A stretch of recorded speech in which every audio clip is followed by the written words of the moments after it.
I feel blessed to be beside them right now. Eh si Richie, ano siya? Ay, ano ka daw, Richie? Bakla nga daw, tita.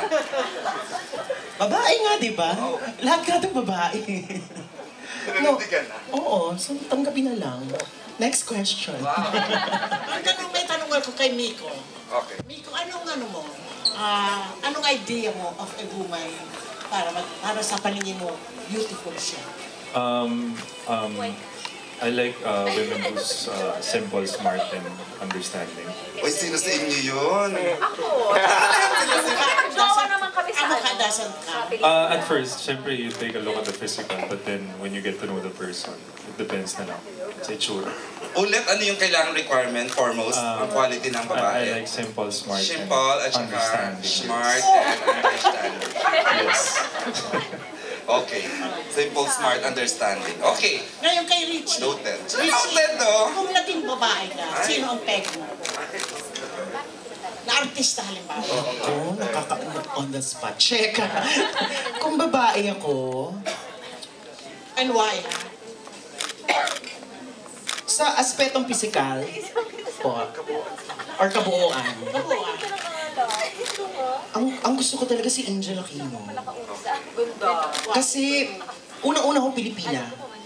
Pag tinignan mo si Angel Aquino, Pilipina, walang tanong-tanong yung, Miss Tisa ba siya? Hindi, Pilipina siya, number 1. Number 2, bilang makeup artist, naging kliyente ko na rin ho kasi si Angel Aquino.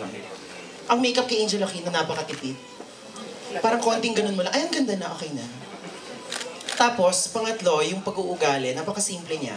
Alam niyang gusto niyang gawin sa buhay, gusto niyang maging mahusay na artista. Tapos, gusto niyang maging isang napakahusay na ina. So parang feeling ko yun na yun. Yun lang ang requirement. So, siguro hindi lang bilang babae, bilang tao, yung ganun kakaganda, pero, for me, the most attractive thing is that when a person doesn't know that they're attractive. Yung tao na hindi nila alam na maganda sila, mas nakakaganda yun. Kasi yung taong damang-damay, ay, ang ganda ko, grabe. Psh, kaya nga pangit ako sa sarili ko. Oo, hindi ko alam. Pareho tayo. Very light din ang sinabi mo. Totoo, tita Eda. Ngayon, ang last question natin ko on my end will come from Rose Garcia. In the meantime, eto si Ray. Ay, si Ray. Andyan pala si Ray. Hi, Ray. What's up, Ray? Ray is Ano ka Ray. naman ng surprise? Surprise Oo nga. Doon sa mga mature actresses natin. Seasoned actresses. Ayan, seasoned. Naging struggle ba sa inyo yung pagtanda? Sino yan, Ray? Pwede kay Miss Carmi, kay Asunta. Ay, Nanette. Sinama ka? Wow, Hindi, I mean, wala awas. Lagi malapit na ako mawala Dami sa na rin awards, kalendaryo. Ray. Okay na yan. Ako, syempre naman, naging struggle. Most especially yung metabolism. Kasi before, I used to eat a lot of rice. Hanggat sa nanonotice ko, paunti na ng paunti yung kinakain ko, pero parang lumalaki rin yung waistline ko. So, yung struggle na yun, ginawa kong challenge. At marami rin akong give up, like yung mga nightlife, mga ganon. So, kaya siguro rin, eto, na-achieve ko rin yung hindi masyadong kagandahan. Hindi alam na maganda. Oo, hindi ko alam. Hindi, yun yung mga struggles ko. Instead na maging negative ako at maluha ako, ginawa ko na lang opportunity to talaga to do something, most especially when I'm not busy, di ba? So, siguro katulong din dito yung nag-aral ako, ganun. So, yung outlook ko naging positive. Okay. Ako talaga. Okay, syempre may mga changes. Yung 10 years ago, hindi na ngayon, di ba?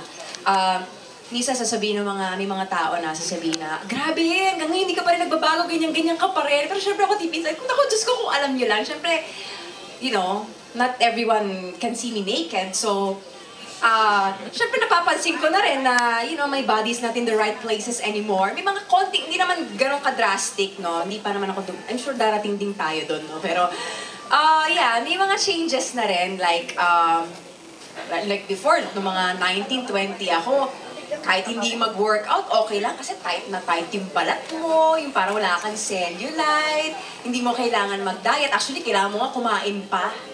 Kasi, yun ang yung ganun kasi lahi namin eh. Mapapayat talaga kami, malilitang buto. So, I guess, nakakatulong din naman yung tanggap ka ng family mo eh. Kung ano itsura mo. Kaya hindi ko din naman masyado, I don't dwell on it masyado. In fact, nagpapataba nga ako eh. Panay gym ko nga kasi bala ko sumali sa Mr. Universe. Hindi. I need a bit of body weight para ma-pregnant. Kasi I'm too skinny and I'm too tall, so sobra akong underweight. So inakyat ko yung weight ko ng 130. I used to, mga 8 months ago, nag-start ako. I was 115. So kawayan talaga. O ngayon, I'm parang 13 to 15 pounds heavier. Depende sa kasi hindi lang ako mag-gym ng isang araw, pumapayat na naman ako.